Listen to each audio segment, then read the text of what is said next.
Balita naman mula sa iba yung dagat, US Consulate sa Dubai.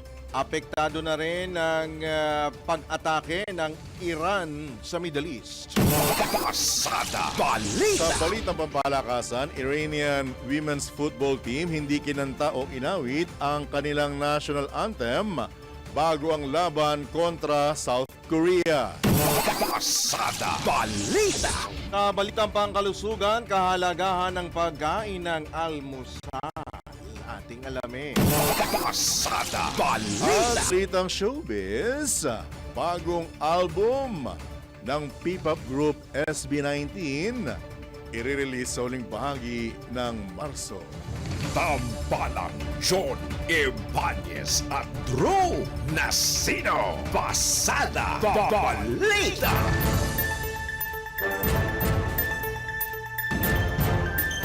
Magandang umaga, Luzon, Visayas, Mindanao, Pilipinas. Kami po ang inyong tagapaghatid balita, Johnny Ibanez. At sino? Pasada Balita. At ngayon, pasadahan na natin ng detalye ng mga nagbabagang balita. Pasada Balita. Hihirit si Pangulong Ferdinand Marcos Jr. sa Senado at Kamara ng dagdag na kapangyarihan para maibaba ang excise tax sa produktong petrolyo sakaling lumampas sa $80 kada bariles ang presyo ng Dubai crude. Ayon kay Pangulong Marcos, kailangan may nakahandang hakbang ang pamahalaan mapagaan ang epekto ng pagtaas ng presyo ng langis sa publiko. Git pa ng Pangulo na dahil sa nagpapatuloy na tensyon sa Middle East, posibleng tumagal pa ng 4 hanggang 5 linggo ang kaguluhan na nagdudulot ng pangamba sa pandaigdigang supply ng langis. Gayunman, tiniyak mismo ni Pangulong Marcos na may sapat na supply ng Pilipinas na maaaring tumagal ng 50 hanggang 60 araw. Pasada Balita. Inatasan naman ni Pangulong Ferdinand Marcos Jr. ang mga ahensya ng pamahalaan at tiyaking walang magaganap na pananamantala sa presyo ng langis at iba pang pangunahing bilihin sa gitna ng nagpapatuloy na kaguluhan sa Middle East. Ayon kay Palace Press Office Under Secretary Claire Castro, maigpit ang bilin ni Pangulong Marcos na bantayan ang galaw ng presyo upang hindi makapanamantala ang ilang negosyante. Igino si Castro na hindi pa napapanahon ang pagtaas ng presyo ng langis, kaya't pinatitiyak niya ng Pangulo sa Department of Energy ang pakikipag-ugnayan sa oil company sa bansa. Inatasan na rin ang Department of Trade and Industry na magkasa ng masusing monitoring sa presyo ng mga bilihin sa merkado. Pasada Balita. Ito pa, kapitbayan ha, pero natin, mamaya meron tayong paglilinaw dito. Pakinggan niyo pong maigi ha. Posibleng tumaas sa 10 piso kada litro ang presyo ng produktong petrolyo sa susunod na linggo bunsod ng patuloy na tensyon sa pagitan ng Estados Unidos at Iran. Ayon kay Energy Oil Industry Management Bureau Director Rino Abad, kung aabot sa $20 ang dagdag presyo kada bariles ng langis sa pandaigdigang merkado, posibleng magkaroon ng karagdagang 7 hanggang 10 pesos ang presyo ng petrolyo sa bansa. Tiyak naman ni Director Abad na patuloy na minomonitor nila ang galaw ng merkado habang nakikipag-ugnayan sa DOTR at Department of Agriculture kaugnay ng posibleng pagpapalabas ng fuel subsidies. Aarian niyang ma-activate ang fuel subsidy program kung ang average sa Dubai crude umabot sa hindi bababa sa $80 kada bariles sa loob ng isan. Matatandaang umakyat na sa $82 ang kada bariles ng Brent crude futures, pinakamataas mula Enero ng nakaraang taon. Pasada Balita. May paglilinaw dyan si Alam ko. DOE Secretary Sharon Garin. Ang alam ko mukhang may nakakuryente sa istorya na to. Mukhang pinangunahan. Pero mamaya kung hindi, Linawin natin. Gusto kung hindi nating, magkakaroon ng problemang technical, Gusto makakausap nating natin si Director mabigyang Abad. linaw yan. Magkano? Magkano? 10 pesos. Per 7 to 10 pesos kada liter. Kada litro ha? Kada litro yun. Kada litro. Okay? Okay. Kaya pa. Ha? Kalando! Ano niyo naman kasi? Kaobet! Ay, kahapon na si Kalando. Mahina. Pero, Mahina. ano lang. Hindi ba niya sinabi? Medyo ano lang, kalma lang kasi baka bumalik ka ng Makati Med kapag ganyan. Mahirap na. Ito naman posible pa lang. Pero huwag At naman saka, na sana. ang Huwag naman. binat naman supply ng langis kumpleto, sasapat, at walang dahilan para tumaas. So, saan sila humugot ng 7 sunod-sunod na linggong oil price hike? 7 sunod ba? Hindi lang. Nag-8 pa nga yata o nag-9 pa Ang simula yata Diba? ng Disyembre. So, partida yan, wala pang dahilan ha. Wala. Ngayon, may dahilan na. Sangkaterba yung dahilan. Diba? Nuknukan ng laki yung dahilan, di ba? At kitang-kita naman. And speaking of oil, mahigpit naman ang binabantayan ng Department of Agriculture ang sigalot sa Middle East. Tapos, sa gitna na rin ang nagpapatuloy na airstrike ng Israel, US sa Iran. Nagbabala si Agriculture Secretary Kiko Laurel na maaring tumaas ang presyo ng langis, maari pang tumaas ang presyo ng langis, pataba, at freight na direkta makaapekto sa mga magsasaka at mangingisda sa bansa. Ayon sa kalihim, ang pagtaas ng presyo ng bunker fuel at ang krudo ay maaaring magpamahal sa mga inaangkat na tulad ng trigo at animal feeds, gayon din sa presyo ng tinapay, yun na nga, manok, pati baboy. Ipinaalala naman ng DA na sa Interconnected Global Food System, ang mga sigalot sa malalayong bansa ay mabilis na nakaapekto sa domestic supply chain at food security ng Pilipinas. Pasada Balita. Ipatutupad agad ng pamahalaan ang fuel subsidy program para sa ng transportasyon at agrikultura kapag umabot na sa $80 kada bariles ang presyo ng langis. Ito ang tiniyak mismo ni Pangulong Ferdinand Marcos Jr. sa gitna ng tumitinding sigalot sa gitnang silangan. Ayon sa Pangulo, layo ng hakbang na tulungan ng mga tsuper, magsasaka at mangingisda na direktang naapektuhan ng pagtaas ng presyo ng produktong petrolyo. And some of the interventions that we are thinking about is to have targeted fuel subsidies to the affected area, to the affected sectors, such as the transport sector, the agri-sector. The agri-sector comes into play because fertilizer is a petroleum derivative that comes from the oil. And for fisher folk, as soon as oil prices breach $80 per barrel, meron na tayong gagawin. Samantala, inatasan ni Pangulong Marcos ang lahat ng kinaukulang ahensya mahalaan na magpatupad ng mahakbang upang makatipid sa paggamit ng kuryente. Binigyang diin ng Pangulo na mahalagang magmistulang mahigpit ang pamahalaan sa sariling konsumo bilang bahagi ng mas malawak na pagtugon sa epekto ng krisis sa enerhiya. Pasada Balita. Okay pa rin yan, tinututukan naman ng Land Transportation, Franchising and Regulatory Board. Kapit po yung mga mananakay. Tinutukan na ng LTFRB ang posibleng pagpapatupad ng pansamantalang dagdag pasahe para sa halos lahat ng uri ng public utility vehicle. Kung umabot na sa 60 pesos per liter ang presyo ng diesel. Ayon kay LTFRB Chairman Assistant Secretary Vigor Mendoza II, pinag-aaralan na nila ang nasabing hakbang dahil sa pagtaas ng presyo ng krudo na dulot ng tensyon sa gitnang silangan na naman ang pagtaas ng presyo ng petrolyo sa pandaigdigang merkado. Mayroon anyang naunang petisyon para sa fare hike o fare adjustment sa mga pampaserong bus at jeep na isinumite para sa desisyon o para desisyonan at posibleng malutas na ito sa nalalapit na panahon.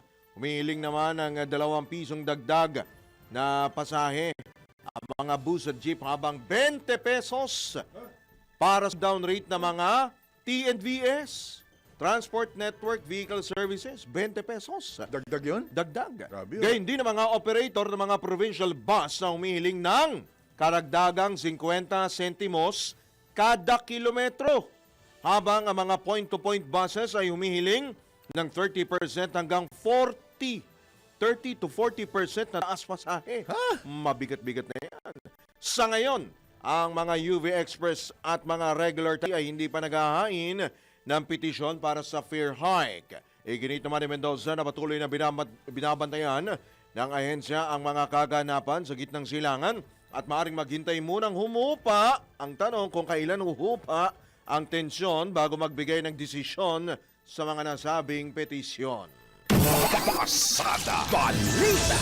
Pero sana'y kagagalit ng pamunuan ang dapat ibalik yung mga katagang Aha. sa unlad ng bayan. Eh, Bisikleta ang yan ka na kailangan. naman, ha? Hindi kasi no choice eh. Actually. Di ba? May sarili May kang point sasakyan. naman, may point naman. Kung may sarili kang sasakyan, dusa ka. Mm-mm. Mamamasahe ka, Totoo. dusa ka. Alam ka naman, maglakad ka. O di magbisikleta ka. O kaya magmotorsiklo ka. Kaya lang, kung hanggang saan. Oo. Di ba? Hindi naman lahat ng tao may kakayanan magbisikleta. Dapat ipatupad na siguro natin muli yung Alin? mga yung working home arrangement, work Work from home from home. arrangements. Pwede, Pabor ganyan. sa atin yan. Mga Pero nasa bawal ginawa- sa punerarya yun. Ay, hindi. Lalo sa imbalsamento. Pwede. Hindi pwede. Mahirap yun. Hindi pwede. Work from home. Okay. Inumpisahan mo yan, ha? Samantala, pinapagang lang po namin dahil medyo mabibigat ang ating mga inisyal na mga ikangay balita. At dahil dyan, kung tumang naman pag-uulat mula naman sa labas ng himpilan. Ito. Dapat ito, agaran ito, agaran. Libreng sakay Saan? at mababang pasahe sa mga pampublikong transportasyon, pinag-aaralan na ng pamahalaan. Detalye mula kay Patrol 13, Gilbert Perdes. Pinag-aaralan ng pamahalaan ang iba't ibang pamamaraan para maibsan ang epekto ng inaasahang pagsirid sa presyo ng langis. Ito'y sa gitna pa rin ng nagpapatuloy sa gitnang silangan. Ayon kay Pangulong Ferdinand Marcos Jr., kabilang sa mga kinukonsidera ang pagbibigay ng libreng sakay sa mga bus sa mga pangunahing ruta, gayon din ang pagpapanatili ng mas mababang pamasahe sa mga pampublikong transportasyon para maibsan ang gastusin ng mga commuters. Ayon sa Pangulo, titingnan din nila kung ano pang ayuda ang maaaring pagkaloob sa mga manggagawa sa ngayon kasado ng ipatupad ang fuel subsidy program para naman sa sektor ng transportasyon, agrikultura at pangisdaan umakyat na sa $80 per barrel ang halaga ng krudo sa world market. Patrol 13, Gilbert Perdes para sa Himpilang Metodolas, DWIZ, nagbabalita ng tama, naglilingkod ng tama. Pasada Balita. Plano ng Pangulo na humirit ng kapangyarihan o dagdag kapangyarihan sa Kongreso para matapyasan o suspindihin ang excise tax sa langis pag-uuna ng Senado. Detalye naman mula kay Patrol 19, Celi Ortega Bueno. Pag-uusapan ng mga senador ang plano ni Pangulong Bongbong Marcos Jr. na humingi sa Kongreso na otorisasyon para bawasan o isuspindi ang excise tax sa petrolyo kapag tumaas ng husto ang presyo ng ilan ng langis dahil sa lumalalang tensyon sa Middle East. Itinayag ni Senate President Vicente Soto III pero ngayon pa lamang nagpahayag na ng suporta si Senate President Soto basta't makatuwang hakbang sa publiko. Ayon naman kay Senate President Pro Tempore Panfilo Lacson, dapat na seryosong ikonsidera ang plano ng Pangulo lalo na kapag lumala pa ang sitwasyon sa gitnang silangan. Kung sakali, kailangan anyang pag-aralan ang pag-amyenda sa umiiral na Tax Reform for Acceleration and Inclusion Law o TRAIN Law dahil nag-expire noong 2020 ang provision nito na automatikong nagpapasuspinde sa pagpataw ng excise tax sa petrolyo kapag umakyat sa $80 per barrel ang kada litro ng langis sa world market. Sangayon din, Senator Sherwin Gatchalian, Chairman ng Senate Committee on Finance, na ikonsidera ang plano ng Pangulo. Pero nababahala si Gatchalian sa mawawalang kita ng gobyerno mula sa excise tax na nasa 300 billion pesos kada taon. Kapag dinanya tinanggal ang excise tax, hindi magiging patas sa mga ordinaryong tao dahil mabibiyayaan pati ang gumagamit na maraming sasakyan o yung mayayaman. Mungkahi ni Gatchalian para mas matulungan ang nangangailangan baguhin ang formula para sa pagbibigay ng fuel subsidy sa public transport sector, mga magsasaka at mangisda. O wag nang hintayin umakyat sa $80 per barrel ang presyo ng petrolyo bago bigay ng ayuda ang gobyerno. Ito sa Patrol 19, Celi Ortega Bueno para sa Himpilang Metodong Lakas sa DWIC. Nagbabalita ng tama, naglilingkod ng tama. Kapag may bagong balita. Naka-on air. Agad-agad. DWIZ Patrol Report. Sa kaugnay pa ring balita, nanawagan ang Liga ng Transportasyon at Operator sa Pilipinas na tanggalin o bawasan ng excise tax sa mga produktong petrolyo. Ayon sa mahinahong si LTAP National President Orlando Calandro Marquez, ito'y upang maibsan ang pasakit sa mga tsuper ng bligong sasakyan sa gitna ng panibagong sigalot sa gitnang silangan. Bukod kasi anya sa mga isyu ng mga kolorom na bihikulo, mga e-trike sa pangunahing kalsada at katiwalian sa sektor ng transportasyon, damay din ang publiko sa pagsirit ng presyo ng langis at ang pagsabay ng pagtaas ng presyo ng spare parts. Kailangan ay yung panawagan na matagal na namin pinanawagan na yung excise tax. Mayroon tayong IVA, tax, may bill na tax ng fuel. So napakataas yung buwis natin sa fuel. Dapat lang naman na bawasan na dahil nga kawawan tao. Dahil unang-una itong problema ng traffic. Hindi biro-biro itong traffic na problema natin. At saka yung napakataas na presyo ng mga spare parts, lalo na sa fuel at saka yung mga spare parts na hindi naman po deregulation law. Pero isinasabay nila sa presyo ng fuel yung mga spare parts. Dagdag pa ni Calando, nangako rin ng LTFRB na personal na tutulong upang maisakatuparan ng fuel subsidy para sa mga tsuper. Kahapon nag-usap kami personal na pinuntahan ko sa kanya dahil nakipag-sit ako ng appointment. Kasama ko yung aking Executive Vice President. Ay sabi niya, asahan mo, sabi niya, Pangulo. At tutulong ako dito, sabi niya, talagang ito ay hindi ko tatantanan ito dahil grabe na talaga dahil nga unang-una ho, ang pamilya naman ng ating kaibigan ay unang nagaling din sa mga transportasyon ang pamilya ni Atty. Vigor. Alam na alam ni Atty. Vigor. Yan po ang mahinahong tinig ni LTAP National President Orlando Calando Marquez sa panayam ng DWIZ. Pasada Balita. Samantala, ipinanag naman ng Transport Group na laban TNVS sa pamahalaan ng anggagarang pagbibigay ng fuel subsidy sa mga tsuper. Ayon kay Jun De Leon, presidente ng laban TNVS, kailangan din maisaayos ang sistema ng pamamahagi ng subsidiya. Ito isaan niyang emergency na bunsod ng sunod-sunod na pagtaas ng presyo ng krudo nitong mga nakaraang linggo sa gitna na rin na nagpapatuloy na sigalot sa Middle East. Madalas atras or delay ang pagpasok ng mga subsidiya katulad ng fuel subsidy. Ito po ay emergency. Baka po dumating ang fuel subsidy kung kailan mababa na yung gasolina. Ganun po eh. Dapat ngayon, mataas ang gasolina, dapat ora mismo.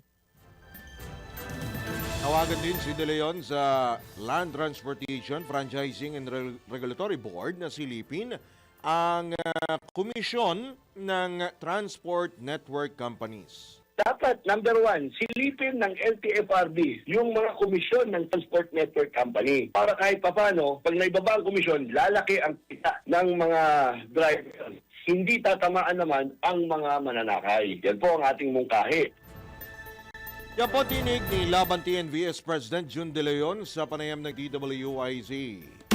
Pasada Balita. Sa detalye ng iba pang headlines, tinapos na sa Kamara ang ikalawang pagdinig ng House Committee on Justice kaugnay sa dalawang impeachment complaint laban kay Vice President Sara Duterte. Sumentro ang pagdinig sa pagtalakay sa 5 grounds na nakapaloob sa ikatlong impeachment complaint na inihain ng grupo ng mga pari madre at mga abogado na inendorso naman ni mamayang Liberal Party List Representative Laila De Lima.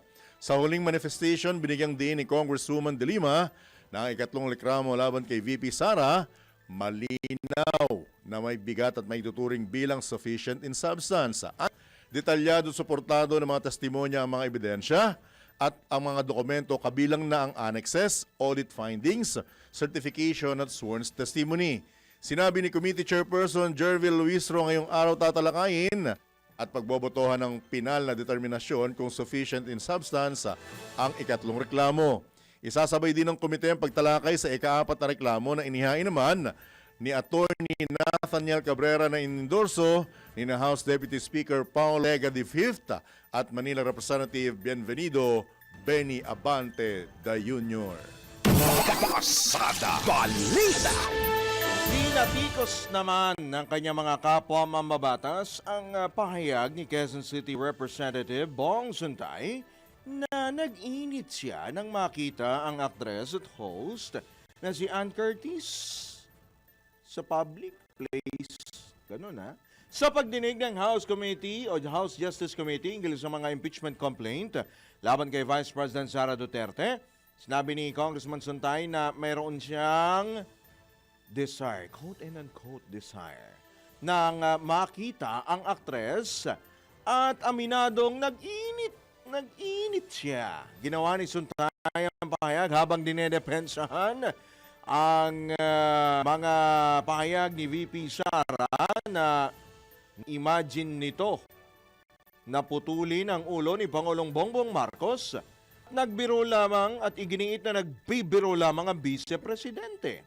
Ikinadismaya naman ni San Juan Representative Isabel Maria Zamora ang mga pahayag ni Suntay at binigyang diin na kasisimula pa lamang ng Women's Month at hindi nararapat ang ganito mga komento sa isang opisyal na pagdinig. Dahil dito, nag-move si Congresswoman na tanggalin ang mga naturang pahayag ng kapwa-kongresista mula sa opisyal na talaan kung saan bumoto ang komite ng 13 pabor, 2 ang kontra, habang 2 ang nag-abstain. Pasada Balita. Si Jern Dalians, Kuyang Dulo, mga kabalitaan, kabalitaktakan, may natuwa ba sa naging pahayag ni Honorable Congressman Sa kanya Bong nahugot Suntay? yun. Ha? Sa kanya niya nahugot. Pangalawa, ang tanong ko, anong relevance nung kanyang pahayag dun sa kanyang ipinagtatanggol? At pangatlo, bakit mo kailangang ikumpara yung personal mong At teka lang. nararanasan Oo. sa bagay na ang pinatutungkulan ay leader ng bansa? Dapat Diba? hindi na siya nag-name drop. Hindi lang yun. In general, pwede. Kaya lang sa ganong formal at hearing at May lugar importanteng para pagdinig. dyan. May lugar. Huwag tayo magpaka-ipokrito. Lalaki tayo eh. Oo. Pero, depende sa lugar. Depende sa tinatalakay ang pagsasalita ng ganyan. Normal yun eh. May emosyon ka eh. Tao ka eh. Pero yung sabihin mo at banggit ka ng partikular na pangalan, Yan. there's something wrong with it. Di ba? Huwag na natin isiping Women's Month. Take note, ha? Hindi Take eh. note, take note. Alisin natin yung Women's Month. Alisin natin yan. Alisin natin. Ah. Take note. In public. Aha. Nakikita ng milyon Pino, bata matanda may ngipin o wala. Hindi lang yun. Ha? Hindi lang yun. Ang tanong, wala ka bang misis? Wala ka bang anak na babae? Nanay. Wala ka bang nanay, tiyahin o kamag-anak na babae para ika ngay banggitin mo ang mga katagang yan? Diba? Actually, may mga nagre-react nga na huwag naman kayo masyadong ganyan. Well, kung ordinaryong tao sa ordinaryong inuman, kwentuhan ng magbabarkada, walang problema. Payabangan pa nga. Diba? Banggitin mo lahat ng gusto mong banggitin. Sarili mo yan eh. Pero this time, sa pagkakataong ito, hearing yan eh. Hearing po yan ng Sa- komite ng mababang kapulungan. Sa Kamara po, sa Kongreso, may Oo. sinusunod At saka- sila na proper decorum. Oo, at ang tanong ko lang naman eh, anong relevance? Di ba? Anong relevance? Yung pinagtatanggol mo nga, babae. Di ba? Tapos yung ginawa mong example, parang nabastos pa. Di ba? Yung kasarian, nung ipinagtatanggol. Di ba? So ang tanong ko eh, anong esensya?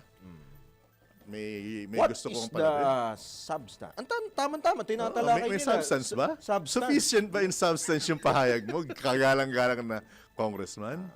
Di ba? Ang ano nga dyan, baka mamaya yung bumoto sa'yo para mabalik ka sa pwesto. Nawala ito eh. Tinalo to nung nakaraan eh. Nakabalik lang. Tapos ganito ang nangyari, di ba? Sabi nga nung iba, well, 2028 is waving. Sabi nga, sana oil. Tama, Diba? oil. Ito pa ang matindi. Sa sobrang ngit-ngit yun. Ba? Pero ito, medyo off ako doon sa ginawa ng iba. Pinost ko yung picture ng buong pamilya na kasama yung mga anak niya. Which is, I think, umover naman. Kasi may nakita akong 2 babae ron, anak niya. Na walang cover ha. Hindi Sa- naka-blur. Wala, hindi naka-blur. Yun naman ang medyo off naman ako doon. Kasi hindi naman kasalanan ng pamilya niya. Dapat naman. Di ba? Kaya lang, syempre, may mga nagngit-ngit. Anyway, malayo pa yan. Ay pang mangyayari dyan. Hindi natin alam kung anong motibo ni kagalang-galang Mamaya, na congressman. tingnan natin. Di ba? Kung anong- Pero ito muna, pag itong pinag-uusapan natin, ang pangalan nito babanggitin natin, talagang lahat gumagalang sa taong ito. Hindi kailangan i-blurred. Hindi. Matindi. Iba to eh. Iba tong mama. na Hindi to. yan taga-Japan. Ay, hindi. Hindi. Taga Dubai. Taga-Dubai. Ayan, yan. Kagalang-galang na inhinyero. Winner Contihino, oras muna sa hudyat. 29 minuto makalipas ang alas 6 ng umaga. Pas! Sa pagkakataon pong ito, mga kabalitak tayo po'y pinalad na makakausap ang Philippine Ambassador to the UAE, si Ambassador Alfonso A. Ver. Ambassador Ver, good morning po. Johnny Banyes, True Nasino. Live na po tayo sa DWIZ, Alam Channel 23. Sir? Morning po, Ambassador. Good morning, John and Drew. Apo. Oo. Pwede ba i-ano ko muna lang video ko at alas 2 ng umaga dito eh. Okay lang po. Ba? So, Okay. Opo. Opo, okay lang po, okay lang po. Malinaw inyong audio, Ambassador. Okay. Alright, Oo. unang-unang Magandang umaga sa katanungan inyo po. dyan. Opo, unang-unang katanungan, Ambassador, kamusta po kayo dyan? Ano po ang sitwasyon natin dyan? In particular, yung ating po mga kababayan, Ambassador Ver. Salamat. First of all, salamat din para itong pagkakataon na ito makapag-update sa sitwasyon dito. No? As we've always said, nakikinig tayo sa mga official na news sources. Last time, yesterday, merong Brito. There was two briefings ginawa ng government para sa general public. Tapos kami as diplomats, meron din. So, yan, UAE officials reiterated that, alam niyo, the situation across the UAE is stable and fully contained. No? Lahat ng authorities working efficiently, from the defense up to interception of the missiles and pagdating dito, taking care of all the cents and even the expatriates. So, we're very confident yet, nananalig tayo sa protection na binibigay at nakukuha natin from the UAE government. Wala naman pong nakataas na alert dyan, Ambassador. As a 2D levels, dito, it's calm, it's stable. Kasi pag sinabi mong alert, merong mga movements, merong mga But here, it's parang, kumbaga, it's business as usual, no? Meron lang mga, of course, guarded optimism and guarded situation. So, ang advice dito is to stay safe in your homes, yung sinasabing shelter in place. Kasi yung mga, although may mga drones, no, may mga missiles, lahat yan ay nai-intercept at kahit na-intercept yan, meron mga debris. So yung debris cause ng may mga injury, may namatay na ibang nationality, no? We're very thankful, wala pang Pilipino na fatality. So staying inside, staying away from your windows and the doors, baka may mga shockwave from the interception. So yan ang sinusunod nating mga safety protocols dito. Ano bang espesyal na pahayag ang ating embahada para sa ating mga kababayan dyan, Ambassador Ver? Of course, we remain open. Our lines of communication are open. We are physically open. Kahapon, bukas kami, may mga nagpunta pa rin. Although, sinasabi namin, please do not take unnecessary movements outside your house kung hindi naman kailangan. Pero bukas pa rin kami. May mga aplikante din kami kahapon. So, makinig lang parati sa official news, pati sa mga advisory namin. Ang problema na rin na siguro nakikita niyo dyan, dami na rin nagpo-post ng mga video, kung minsan AI generated, kung minsan, and it's hyping up the situation. So, kinakabahan tuloy yung mga kamag-anak na nandyan. But here, very stable, peaceful ngayon, mag-alas 3 ng umaga, tahimik, at responding to the government, the authorities, fire department, civil defense, mabilis. They put out kung man merong mga epekto ng debris. Mabilis, if I can cite an example, meron tayong isang kabayan injury from the attack on the airport kasi may debris. Nakaapak lang siya ng bubog. So right there and then natin ginampot kagad at uwi na siya. Nakausap ko siya ng isang gabi. She's fine and very thankful na hindi masyado na-injure at yung pa lang and hopefully wala na pang ibang mga kabayan na masugatan man or worse. Ambassador, meron po bang military base diyan sa UAE or any foreign military base diyan po sa UAE? Na pwedeng targetin. Yes, actually meron kaya meron yung Navy base saka isang Air Force base. Meron maliit na their support, no? Tapos meron din Air Force base. Just like in the other GCC countries, meron sa Qatar, meron sa meron sa Kuwait din, ano?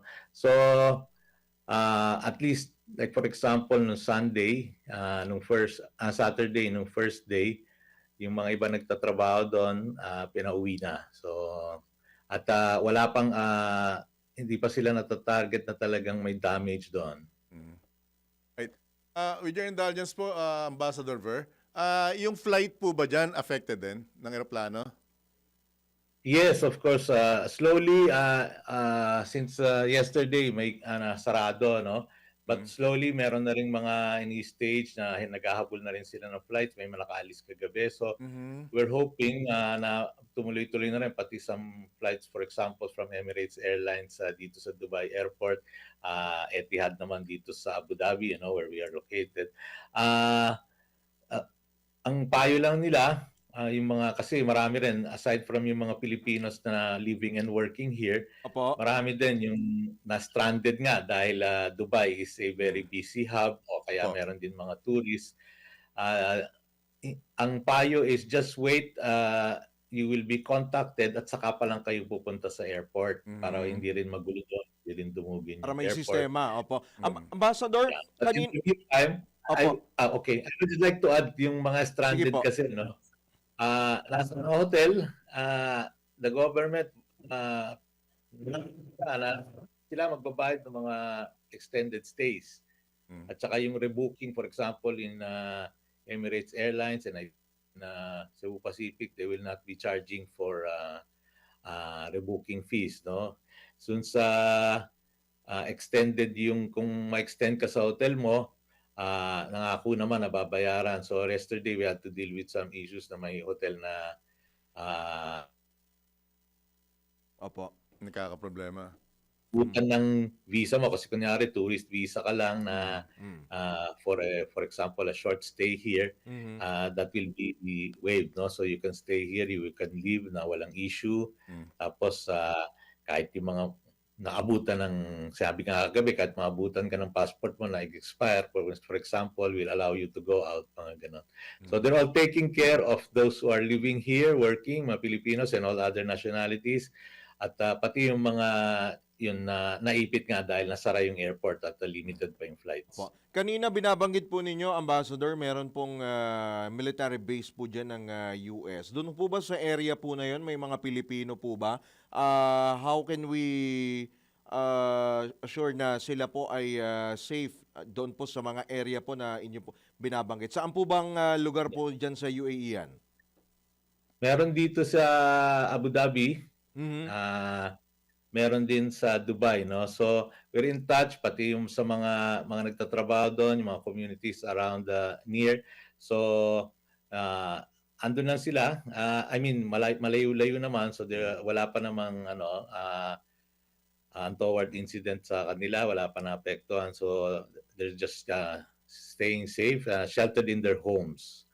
So wala pa rin tinatamaan na direct hit doon sa mga bases na nasabi kasi they're well na-intercept yung mga nagtatangkang mga nagtatarget doon. Pero Ambassador Verb, napaulat po rito sa Pilipinas na yung isa sa pinakatanyag na hotel tinamaan ng airstrike. Ano na pong update doon? Nung Sabado yan, yung isang yung isang Fairmont Hotel, actually yan na nga ang epekto ng drone, no? Kasi epekto ng debris. It was not a direct hit kasi tuloy akala ng mga tao tinarget talaga, no? Kasi nga kung yung drone, it's like 100 kilometers in sa atmosphere, pag in-intercept na yan, so parang dalawang bomba yun eh. Hati. Yung pinaka-drone at saka yung Opo. nag-intercept, no? Ate. Tapos pag na-intercept yun sa Impapawid, because the air is less dense, mas malakas yung dagundong. So, tapos pag destroy na pag na-intercept na, yung kumakalat yung debris. So it was debris at hindi na naasinta yun, bara-bara na, alatsamba na kung saan na mahuhulog yun. May pumunta doon yung sa may Fairmont Hotel nga sa Dubai, but it was quickly put out. There were 4 injured doon at buti na lang walang Pilipino. Opo. So in a matter, in 1 hour or so, fire out na, back to normal na. Right. Nasa inyo po ang pagkakataon, Ambassador Ver, syempre kailangan ng assurance sa mga kababayan nating may mga kamag-anak dyan. Ano po ang mensahe niyo po sa kanila? Baka meron po kayong mga Panawagan pa tayo. numero na Apo. pwedeng tawagan, i-message, Yes. ang inyo pong Oo. social media pages. Naka-post to lahat sa aming advisory, hindi lang yung amin, pati yung Migrant Workers Office, pati yung sa Dubai, no? We have a consulate general there. The embassy is here in Abu Dhabi, no, the capital. The bulk of ng ating mga kababayan nasa Dubai and Northern Emirates.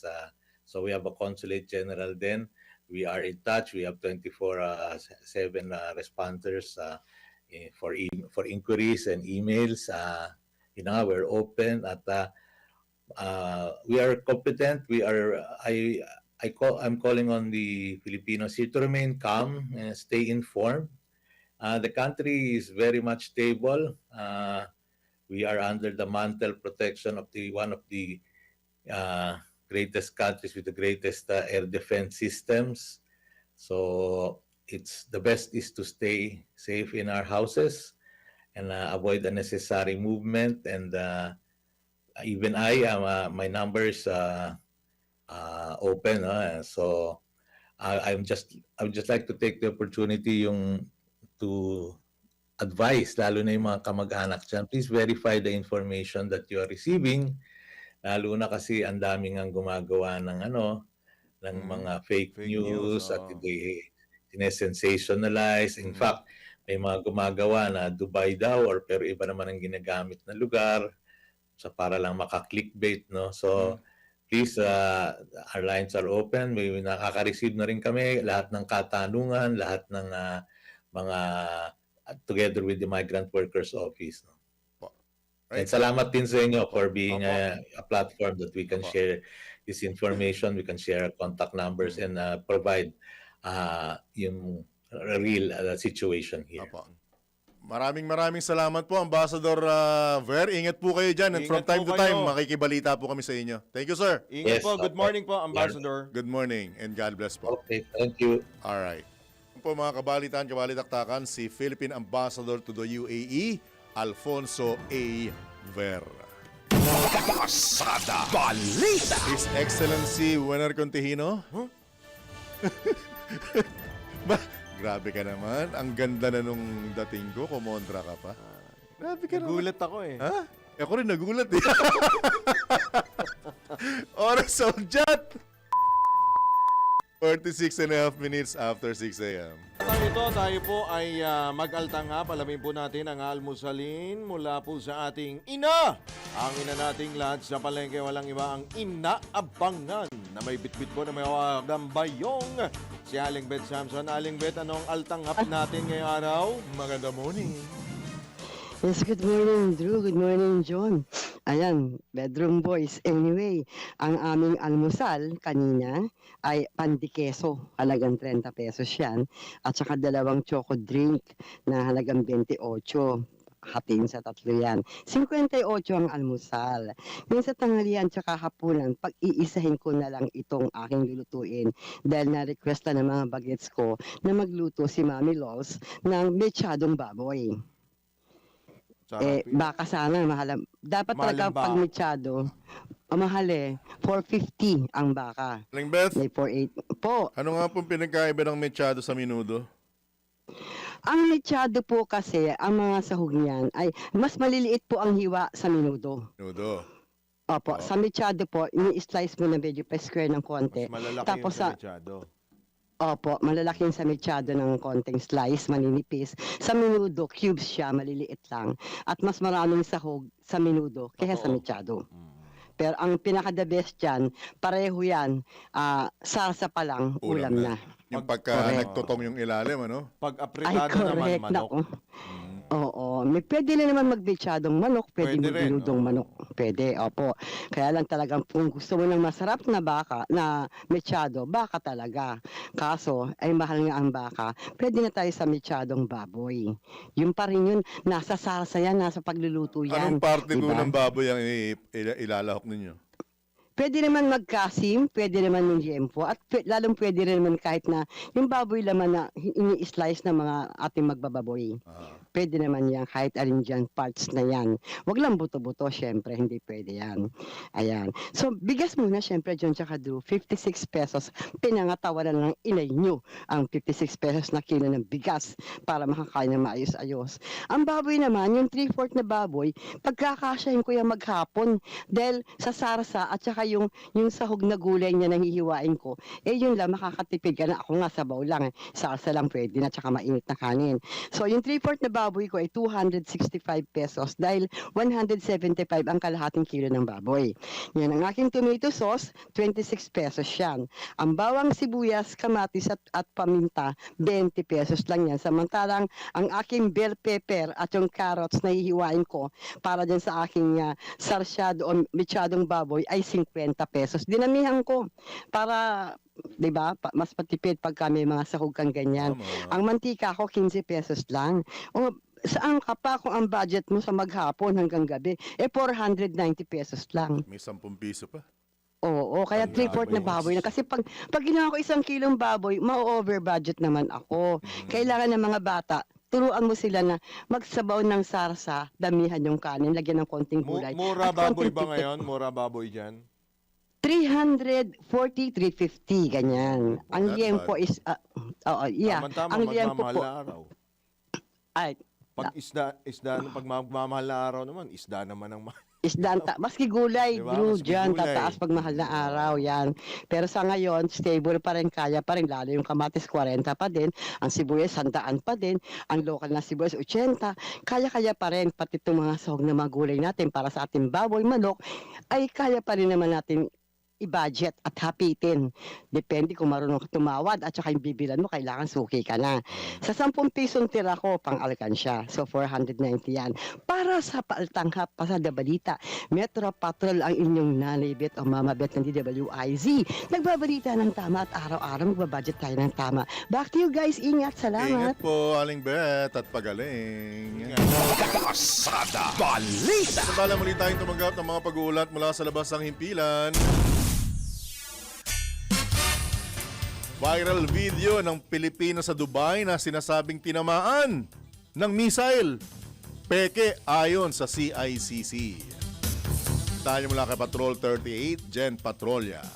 Nagbabala ang Cybercrime Investigation and Coordinating Center laban sa kumakalat ng peking video na nagsasabing isang Filipina sa Dubai ang nag-livestream habang tinatamaan umano ng missile.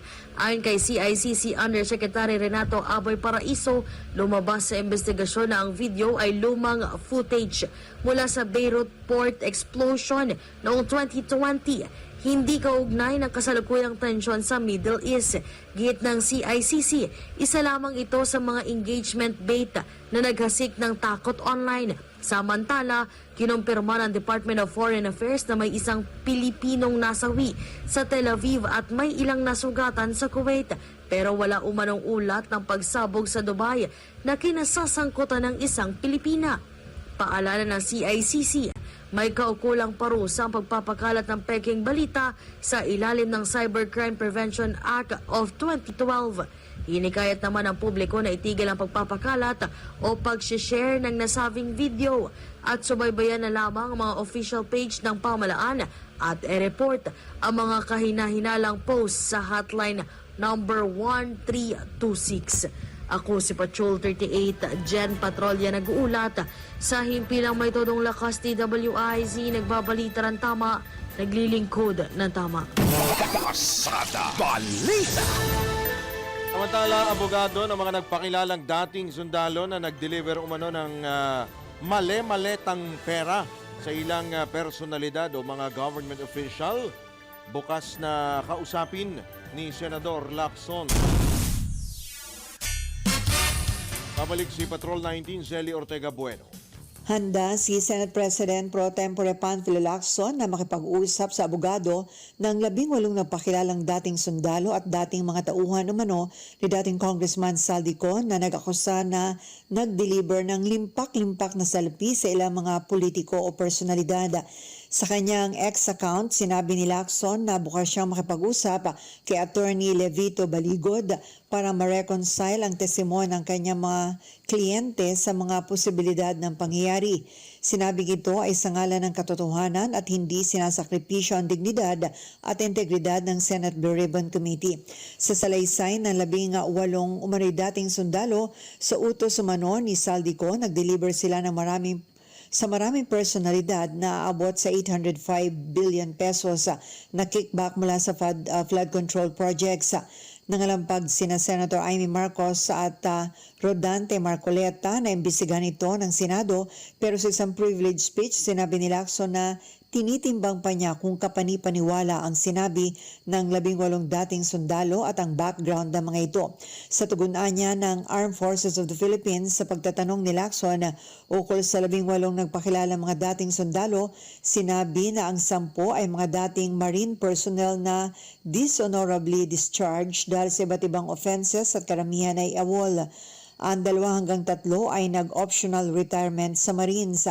Sa 2 na naging kasapi naman ng Philippine Army, ang isa ay reservist at ang isa ay nag-optional retirement. Ito sa Patrol 19, Zelly Ortega Bueno para sa Impilang Metodong Lakas sa DWIC. Nagbabalita ng tama, naglilingkod ng tama. Kapag may bagong balita, naka-on air, agad-agad, DWIZ Patrol Report. Naniniwala naman si Manila 6th District Representative Bienvenido Benabante Jr. na hindi hihina ang impeachment complaint laban kay VP Sara. Sa kabila ito ng pasya ng House Justice Committee na isantabi ang 2 sa 4 na reklamong inihain laban sa pangalawang Pangulo. Sa katunayan anya, karamihan sa National Unity Party susuporta sa impeachment sa pamamagitan ng conscience vote at hindi dahil sa marching orders ng partido. Kampante rin ng kongresista ng nalalabing impeachment complaint, kabilang na ang kanyang mismong inihain, sufficient in substance. According to their own conscience and promptly, and they will look into the matters. For example, like yung ebidensya, yung tinatawag nating mga factual evidence na makukuha po nila doon. Yun ang sa akin lang po, ang panalangin ko. They will not look at it as a political thing. Sapagkat yan ang pong impeachment nasa Constitution po yan . Yan naman po ang tinig ni Manila 6th District Representative Bienvenido Benny Abante Jr. sa panayam ng DWIZ. Pasada Balita. Tiniyak naman ng House Committee on Justice ang pagtupad sa kanilang mandato na idaan sa tamang proseso ang mga impeachment complaints na inihain laban kay Vice President Sara Duterte. Ayon kay Justice Committee Chairperson at Batangas Representative Jerwin Luistro, hihimayin at susuriin ng komite ang nilalaman ng 2 reklamo upang mabatid kung umaabot sa pamantayan ng 3 at 4 na complaint para magpatuloy sa pagdinig.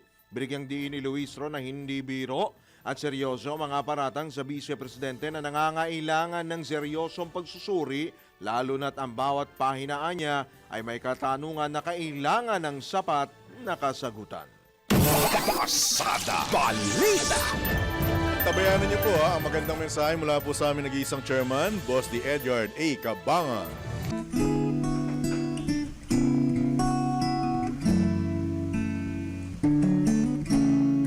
At narito na po ang magandang mensahe mula po sa aming nag-iisang chairman, Boss D. Edward A. Cabangan. Life can truly be wonderful if we could all learn to love without condition, to speak without any bad intention, to give without need of having a reason, to serve without hesitation, and to care without expectation. Think good, thank God, thank God. Have a great day ahead and God bless you. Yan po ang napakalalim, makahulugan at napapanahong mensahe mula po sa aming nag-iisang chairman, Boss D. Edgar A. Cabangon ng Aliw Broadcasting Corporation.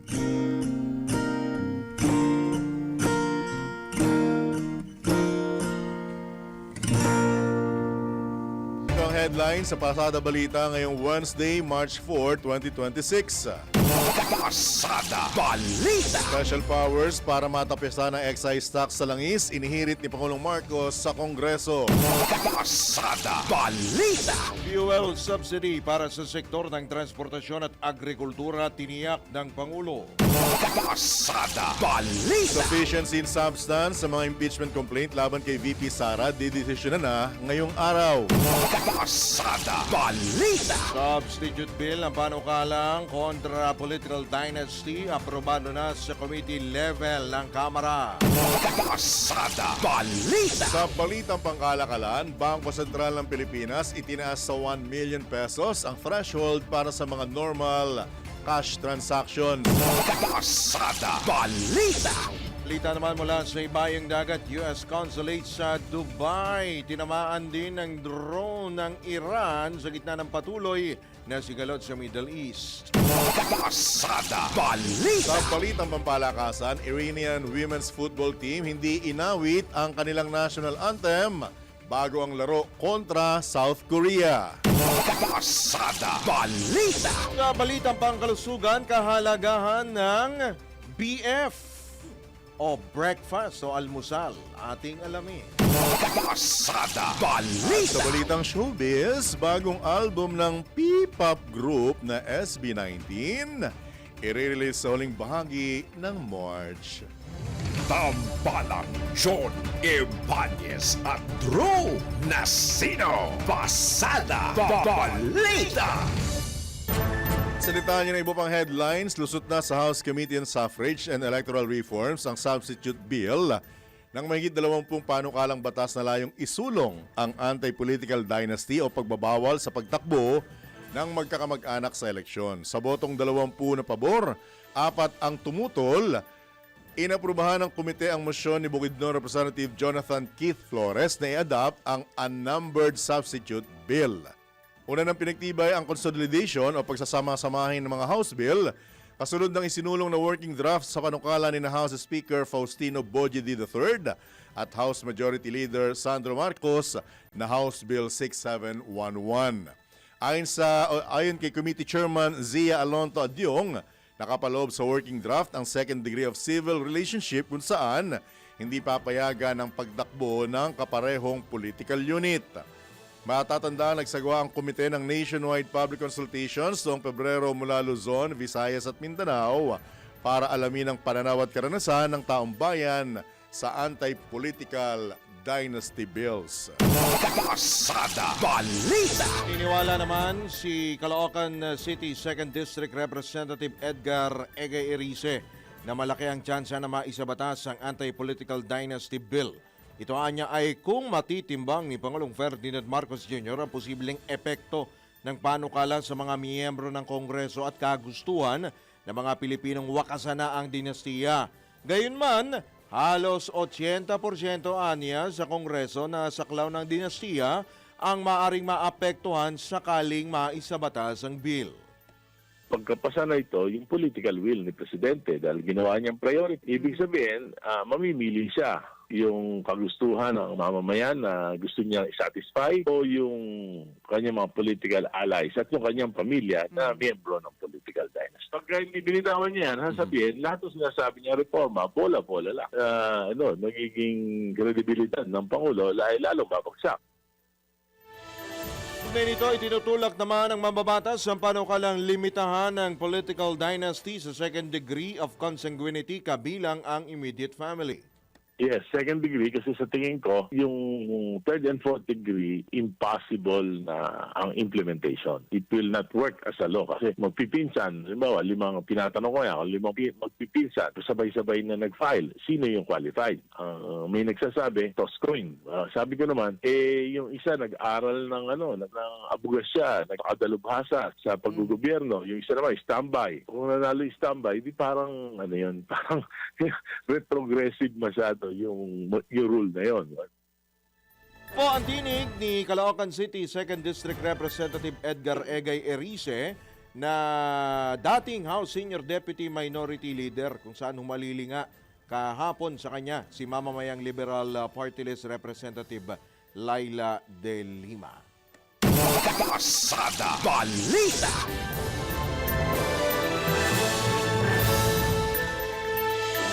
Kumbinsido naman si dating National Security Advisor Clarita Carlos na mismong si Israeli Prime Minister Benjamin Netanyahu ang nag-udyok kay US President Donald Trump na simulan muli ang pag-atake sa Iran.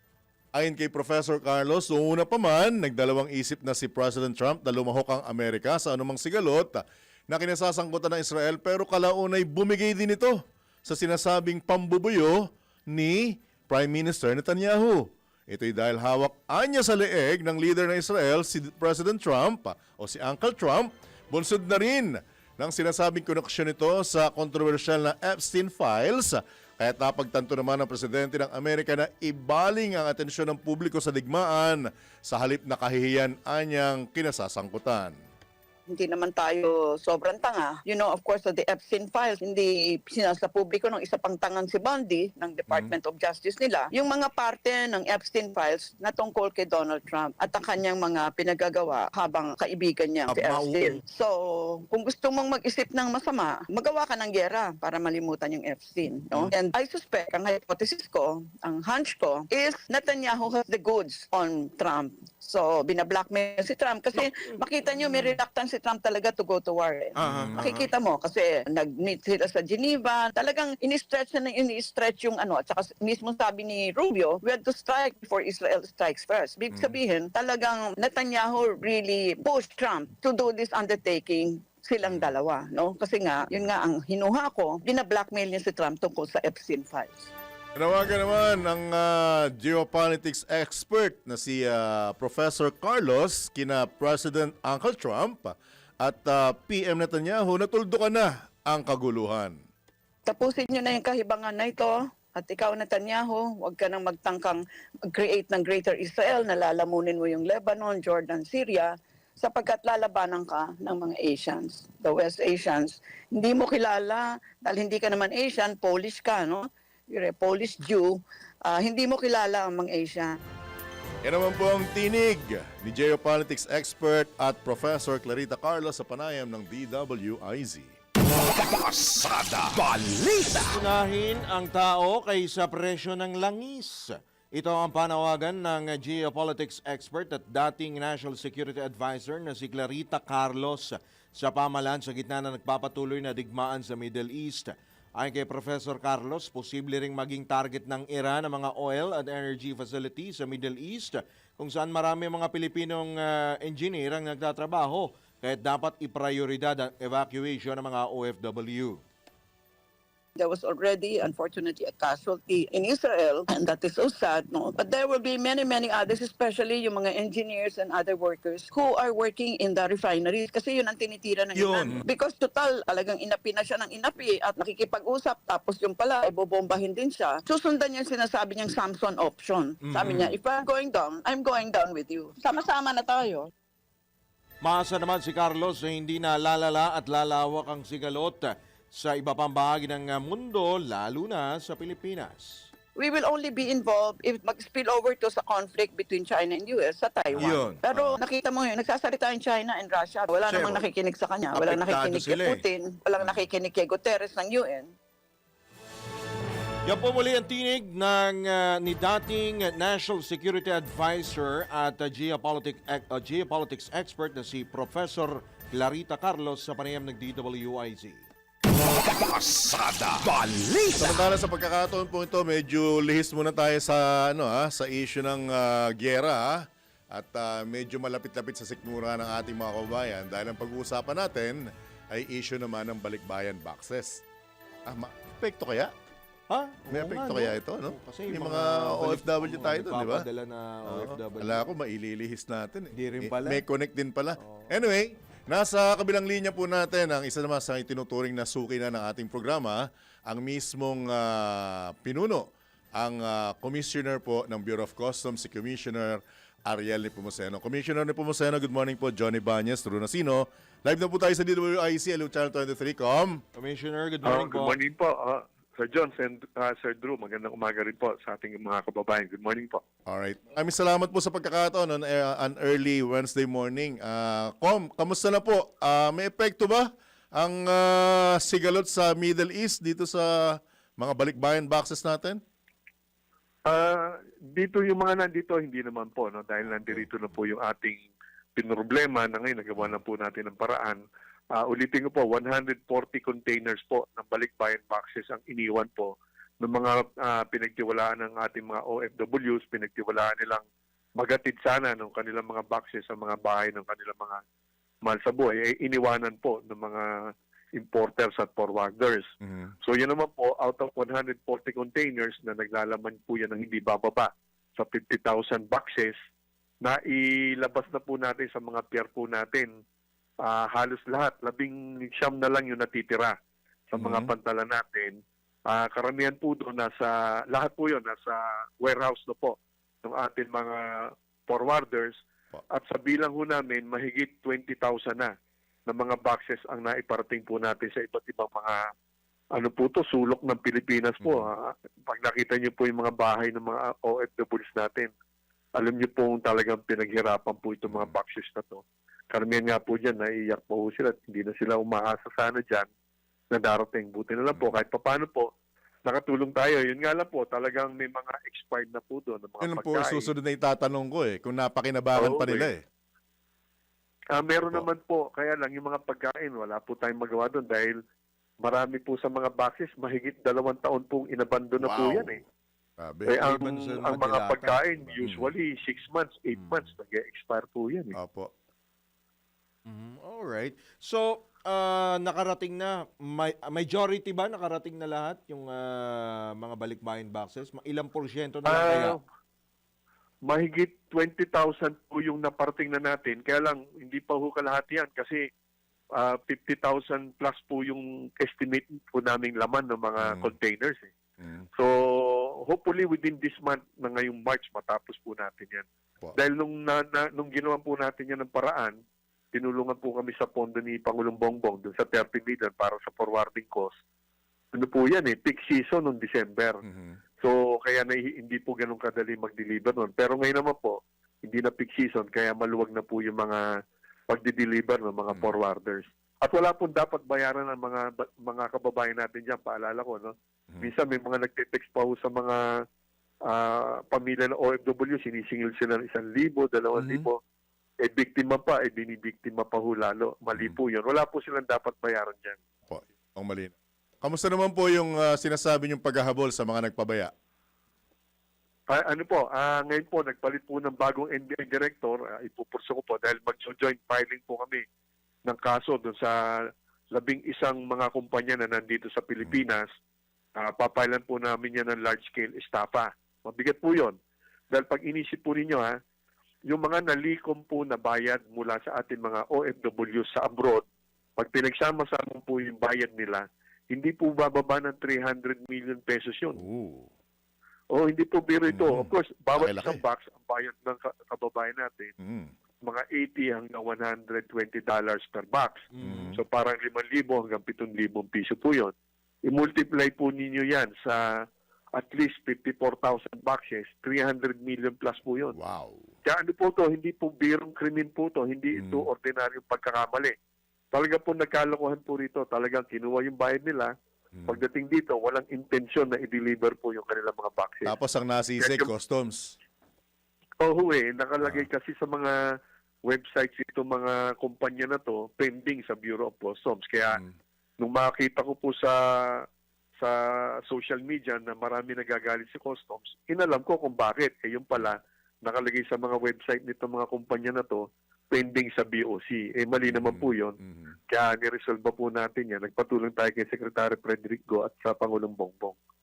Opo, Commissioner, medyo lilis lang po ako ng konti. Though ito may kaugnayan pa rin naman po sa inyo po mga nasasabat po na mga smuggled po na langis.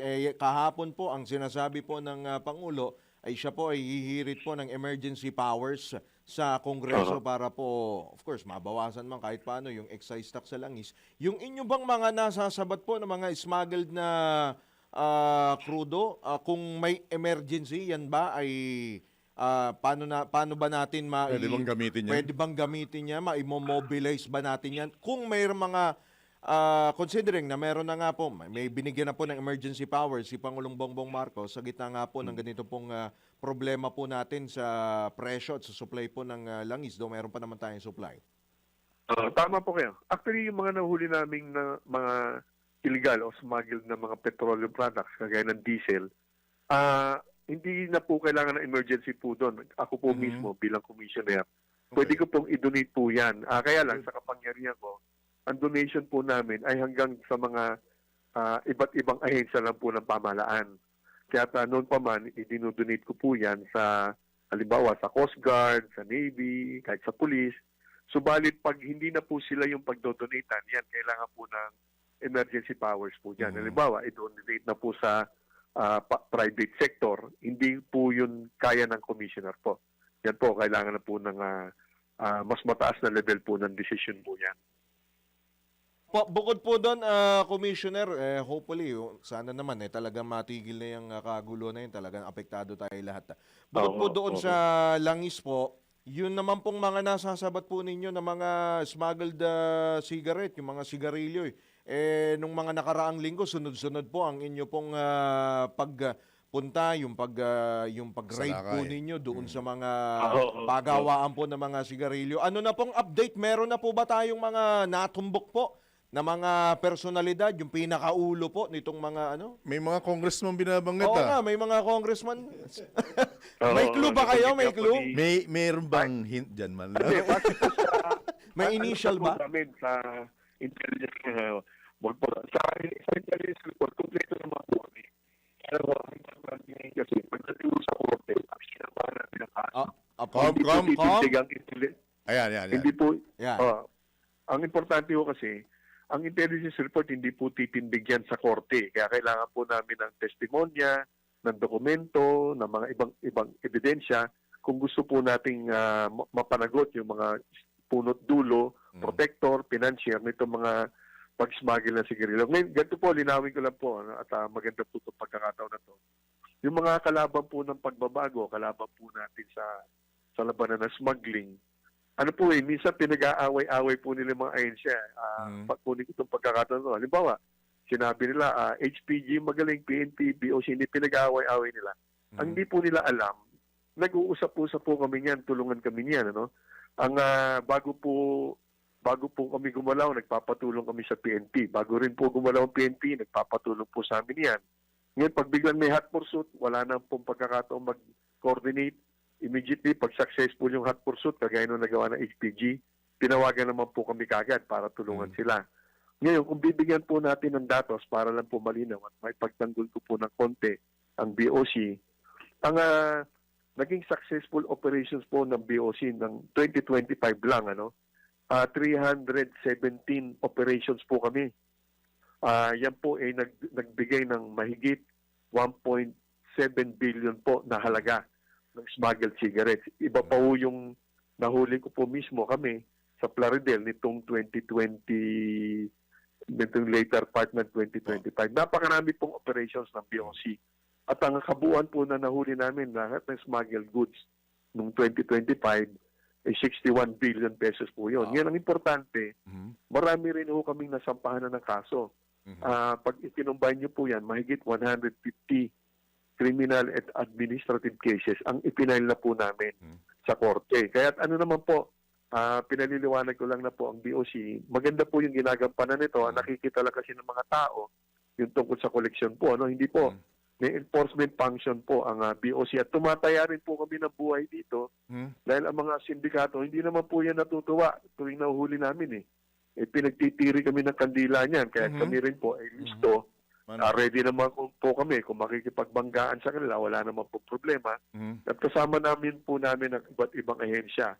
Ang Armed Forces of the Philippines, ang PNP, pati ang Coast Guard at NBI, sama-sama po kami. Alright. May binabanggit na maganda po ang naging target collections ninyo nung mga nakaraang buwan. Commissioner Nepomuceno, isang kasagutan na lang po, sapat na po bang mga dahilan nito at mga accomplishment ninyo para ikangay salagin yung panawagang BIR at Bureau of Customs, buwagin na? Yun po kasing panawagan na po yun. Nire-respeto ko po yung main proponent niya, Simon Abrea, kaibigan ko po yan. Yan po ay modelo base po sa halimbawa sa Singapore na napaka-advanced economy po yan. Sabi ko nga sa kanya, maganda yan kung sa maganda. Kaya lang, hindi mangyayari yan sa loob ng 2, 3, hanggang 5 taon po siguro. Dahil kahit gustuhin po natin yan, kailangan po yan ng batas. Dahil ang BIR, ang DOC, ginawa po yan sa pamamagitan ng batas. So babaguhin po yan. Meanwhile, hindi ko po pwedeng hintayin po yan kung yan po ang solusyon. Ang tamang solusyon, sa ngayon, pinapaliwanag ko, kailangan mag-improve po tayo, magkaroon ng reforma, magkaroon po ng transformasyon, at least dito sa BOC, yan pong ginagawa natin. Unti-unti, pinaliwanag ko nga, early next year, iba na po ang BOC, at nagtatanong sila, but early next year pa? Kasi po, meron pong procurement process tayo, batas po yan, hindi ko po pwedeng bukas bumili tayo ng mga computers, ng mga systems, may procurement process po tayo, na ongoing na ho ngayon. Na ipapakita naman po natin, kayo na po nagbanggit, ang ganda po na ating koleksyon. Ang ating lampas sa koleksyon ngayong February, mahigit 1.2 billion pesos po yun. Ang ibig sabihin, yung mga unti-unting reforma natin ay nagbubuga na kahit papano. Nararamdaman natin na nagkakaroon na po ng mas tama na assessment na dapat pagbayaran at nagkakaroon po ng tamang basehan kung ano po yung dapat bayaran. Kaya nakikita po, ngayong February, normally, dahil Chinese New Year, bagsak dapat ang koleksyon, taon-taon. Subalit na ipakita po natin, kahit Chinese New Year ngayong February, lampas po tayo ng 1.2 billion. So, wag pong mainip yung ating mga kababayan, pinagsisikapan po natin ito, at yung pong modernisasyon po nating ginagawa, magbubunga po yan. Early next year, may iba na po. Kaya yung pagbubuwag po sa BOC at sa BIR, nire-respeto ko po yung ganung kaisipan, kaya lang, matagal-tagal pa po yun kung yan po magiging disposition po, matagal-tagal po yun. Meanwhile, gawin na po natin yung pwede natin gawing pagbabago dito po sa ahensya. Alright. Nasa inyo po ang pagkakataon, baka may karagdagan po kayo mensahe at panawagan. Go ahead, sir. Unahin ko lang po ulit yung sa mga OFWs kasi importante yan. Yung mga, of course, may gera po doon, kaya lang yung ating mga kababayan, yung mga kamag-anak nila rito, kung mapaparating nila doon. Una-una, of course, mag-ingat sila, may gera po ngayon doon, hinggil naman po sa balikbayan boxes, puntahan nila yung website ng BOC, boc.gov.ph upang makita nila alin yung mga kumpanya na nagkaroon po ng pagkakamali o nagsamantala sa kanila, wag na po sila doon magpadala ulit ng mga boxes nang wag po maulit yung problema. Importante po na makarating sa pamilya nila po yung kanilang pinaghirapan, puntahan nila yung listahan namin doon, iwasan na po nila na doon sila magpadala. Right. With that, Commissioner Nepomuceno, as always, maraming salamat po sa pagkakataon. Good luck po. Ingat at good morning, sir. Ingat po kayo, Commissioner. Good luck po. Thank you rin po. Salamat sa pagkakataon. Thank you, sir. Yan po mga kabalitaan-kabalitaktakan, si Customs Commissioner Ariel Nepomuceno. Pasada Balita. Consultant Manuel Contino, oras sa udyat. 26 na minuto makalipas ang ikapito ng morning. Oras at Pamahalaan naka 24/7 alert sa gitna ng nagpapatuloy na pangyayari sa gitnang silangan ayon mismo kay Pangulong Marcos. Sali nagbabalik Patrol 13, Gilbert Perdes. Nakatutok 24/7 ang pamahalaan ng Pilipinas para matiyak na matutugunan ang anumang pangailangan ng mga Pilipinong nasa gitnang silangan. Sinabi ni Pangulong Ferdinand Marcos Jr. na tutok ang embassy staff ng ating pamahalaan kapwa sa mga OFW at mga Pinoy na nasa Middle East maging sa kanilang mga kaanak. Buhay ayon sa Pangulong hotline ng DFA at Department of Migrant Workers nang sa gayon ay malaman din ng pamilya ng mga OFW sa gitnang silangan ang kalagayan ngayon ng kanilang mahal sa buhay abroad. Dagdag pa ng Pangulo na mahalagang tuloy-tuloy din ang pag-ugnayan sa mga local authorities. Ngayong ang mga ito ang makapagbibigay ng impormasyon kung ligtas nang magpatupad ang repatriation para sa mga kababayan nating nais umuwi pabalik ng Pilipinas. Sa kabuuan nga ngayon ayon sa Pangulo ay higit 1,000 ng mga Pinoy sa Middle East ang gusto ng umuwi ng Pilipinas. Patrol 13 Gilbert Verdes para sa Himpilang May Todolas DWIZ nagbabalitan tama, naglilingkod ng tama. Pasada Balita. Tala 25% pagbaba ng focus crimes, tiniyak ng PNP na maipagpapatuloy. Ang pag-uulat naman buhat kay Patrol 17, Jopel Peleño. Siniguro ng Philippine National Police sa ilalim ng pamumuno ni PNP Chief Police General Jose Melencio Nartates Jr. na higit pa nilang paiigtingin ang kampanya laban sa kriminalidad upang maipagpatuloy ang nakitang 25% na pagbaba ng focus crimes sa unang 2 buwan ng 2026. Ayon kay General Nartates, resulta ito ng pinaigting na police visibility, intelligence-driven operations at iba pang estratehikong pulisya sa ilalim ng Enhanced Managing Police Operations o EMPO na ipinatutupad hanggang sa pinakamababang unit ng pulisya sa buong bansa. Bumaba aniya sa 4,532 ang bilang ng insidente ng focus crime mula Enero hanggang Pebrero ngayong taon na mas mababa kumpara sa 6,081 na kaso na naitala sa kaparehong panahon noong 2025. Kabilang sa focus crimes ang murder, homicide, rape, physical injury, robbery, theft at carnapping. Pinakamalaki ang ibinaba ng mga kaso ng rape na umabot sa 57.42% mula kasi Nartates sa 707 na mga kaso ng rape.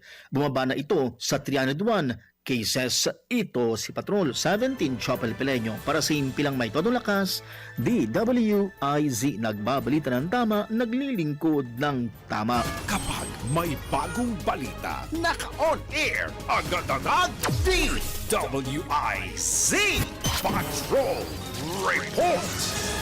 Sa pagkakataon pong ito, mga kabalitaan-kabalitaktakan, pinalad tayo. Ha? Itong pinakakaabangan natin to, ha?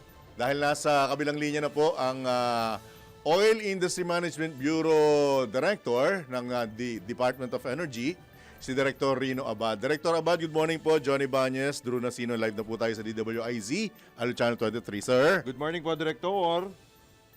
Good morning po sa programa ninyo at sa ating mga kababayan po. Alright. Malaking impact at istorya po kahapon yung sinasabing posibleng umabot ng 10 piso kada litro ang presyo ng produktong petrolyo sa mga susunod na linggo. Ano pong katotohanan dito, Director Abad? Meron ho tayong inaaral na paraan para hindi ho mabigat sa ating mga kababayan yung magiging impact. At mas maganda ho, mailabas na lang ho namin yung magiging adjustment on the weekend, no? Para ho medyo maliwanag sa ating mga kababayan ano ang magiging estratehiya at para naman ho hindi mabigatan ang ating mga kababayan. So, for now, ayaw na lang namin munang ilabas ang mga estimate until mapag-usapan ho also with the oil companies para ho maganda ho ang magkaroon ho tayo sa ng konting magandang balita naman. Pero nung isang araw pa kayo nakapag-usap with oil companies, Director Abad, di po ba? Wala pa po bang konkretong nailabas na resulta? May mga subject pa ho talaga yun kasi at that time wala pa ho tayong nakikitang movement ng price after nung February 28 na atake, no? But for now, alam na ho natin yung Monday, Tuesday na trading prices. So mukhang dito natin na ibabasis yung yung actual na nangyayari, no, after nung atake. So mas maganda na ho ngayon i-zoom in na namin today yung usapan with the oil companies kung ano yung mga estratehiya na pwedeng magawa para ho sa kabutihan dun sa ating mga consumers. So ang hihintayin po natin Monday pa uli para malaman natin kung magkano i-adjust sa Tuesday. Tama po ba, Director Abad? Hindi naman ho. Baka sa weekend ho, meron na hong ilalabas ang Department of Energy na pronouncement on this regard. May initial na ang DOE.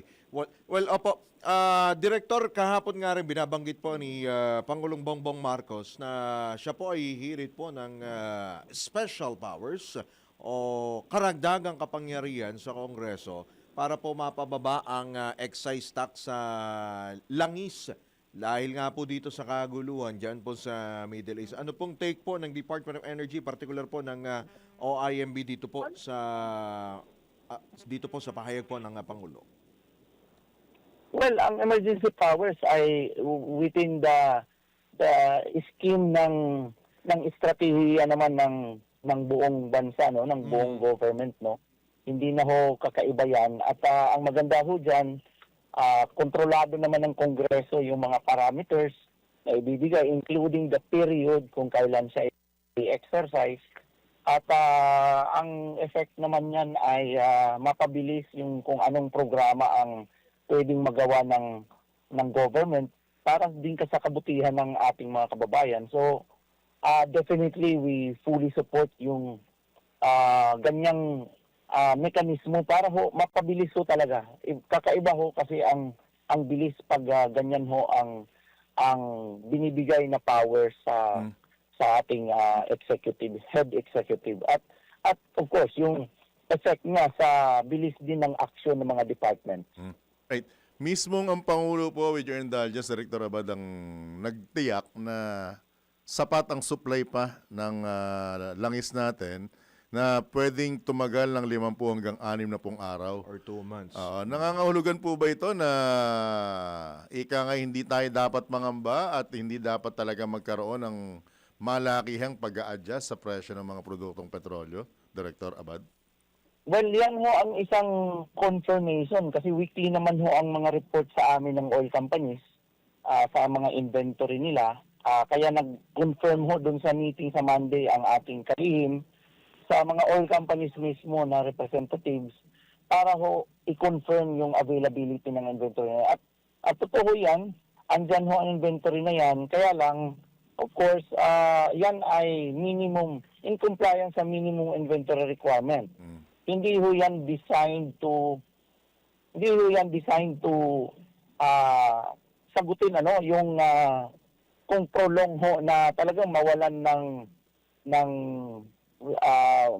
bulk supply ang global market. So, binibigyan ho yan ng unang-una ng chance ang ating bansa na makapag-adjust kung merong mga ganitong supply disruption. Kasi may panahon tayo mag-source sa alternative producing countries, for example, at makapag-isip ng mga pamamaraan paano pa ho natin mapababa yung magiging impact in terms of price. So, tama ho yan. Kaya lang, as early on as this week, itong meeting nga ngayong araw, pag-uusapan na rin ho yung possibility na maka-source ang mga oil companies natin away from Middle East for the meantime to fill in the gap. So, medyo malayo lang ang mga iba. Tatawid ng Pacific, papuntang Canada, US, South America, at Africa. So, may effect ho sa price. Mas mamahal kung malayo po pang kukunan. Yun ho ang sa hierarchy ho ng ating prioritization. Mas maganda ho talaga may continuous supply tayo. At kung makabalik naman sa normal immediately, pwede naman nilang ibalik uli sa Middle East ang sourcing ng crude oil. Opo. Director, kasi pinag-uusap yung kung magbabalik normal, kung ilang weeks pa o yun ang walang katiyakan, di ba? Wala ba tayong pinaka malapit na bansa na pwedeng mapagkunan bukod po dun sa mga binabanggit ho ninyo? Ano ba yun? Saang lugar ba yun? Canada, maraming supply, kaya malayo. Russia or saan bang pwede na alternatibo o Director? Dito kung sa ASEAN na lang, mayroon pa ho tayong tatlo, no? Brunei, Malaysia, Indonesia. Kaya lang itong Malaysia at Indonesia, nagsimula na rin maging net importer. Ang Brunei na lang ho ang natitirang nag-export. The rest of the 6 countries, excluding the Philippines, pero kasama na rin sa 7 countries yung Philippines, puro net importer lahat yan. So, lumabas ka ng konti, mga refining areas na South Korea, Japan, China, Singapore, kasama na doon sa ASEAN, talagang mga net importer ho ang mga to. Wala ho akong narinig dito na hindi ho net importer. Unfortunately ho. Yun ang so, challenge. yung mga talagang wala tayo hong choice, nor yung buong ASEAN, nor yung buong Asia Pacific. Hindi ho tayo nag-iisa. Lahat ho yan, magsusource na lang ho sa away from Middle East kung tatagal pa ho. Like, sinasabi ni President Trump na baka umabot ng 1 month. Wala ho talagang choice kundi mag-source tayo sa ibang part ng mundo, no? Away from Middle East. Director Abad, aatras lang po ako ng konti dahil kung matatandaan nyo, ilang buwan ba ang nakalipas, pinag-uusapan natin yung sa Venezuela. At binabanggit nyo po na walang masyadong epekto to sa presyo ng produktong petrolyo. Pero, bakit naging sunod-sunod po for the end time, puro oil price hike at wala pong naramdamang rollback bago pa mangyari itong gera na ito? For 7 or 7 to 9. negative. Very tight yung sequence kasi mga gitna ng January na problema tayo sa Venezuela. February 6, nagsimula na rin yung negotiation nila at kahaka laging nag-threat si President Trump. Kung ikaw naman, araw-araw mo naririnig yung threat ni President Trump, hindi mo na talaga ma-avoid na may adverse effect dun sa oil market. Hanggang nag-cap off lang naman ito hanggang February 28 nung inatake na ng US. Pero even before that, a week before that, nagpadala na kasi si US ng, 2 weeks before that, nagpapadala na si US ng carrier. So, talagang hindi ho isolated, talagang dire-diretso yung nakikita ng mga oil market players na kaguluhan. So, wala ho talagang chance na may magandang balita sa oil. So, unfortunately, nagdire-diretso ho tayo sa ganitong sitwasyon. Director, bukod po doon sa hirit nga po, o panawagan, na tapyasan yung excise tax sa langis, how about po yung oil deregulation law? Na-explore ho ba natin yan? Ano ho ba ang pag-uusapan ho ba ninyo yan sa inyo pong meeting, Director? Well, ang oil deregulation law naman ay kung bottom line is ultimately pag-uusapan pa rin ang component ng pump price kasi yun naman ang mahalaga sa taong bayan. Hindi yung oil deregulation per se, yung pump price, yun ang anong impact sa akin sa pump price. So, sa part kasi ng pump price, ang meron tayong kontrolado at tayo naman ang nag-impose, yung government, ay yung taxes. Yung input cost dyan, 50 to 60%, wala naman ho tayong control. Kaya ano ho ang gagawin natin doon? Hindi naman natin pwedeng hindi ipa-recover yun, yung part na yun. So, and then, ang ibang part dyan ay yung Biofuels Act. Nag-i-impose ng biofuel blend at yung price implication niya nandun din sa loob. So, ang meron talagang imposition ng government dyan, yung sa tax at saka sa biofuel. Kaya, yun na lang muna ho, kasi yun ang direkta talagang may pakialam at tayo naman, ang government naman ang nag-impose nun.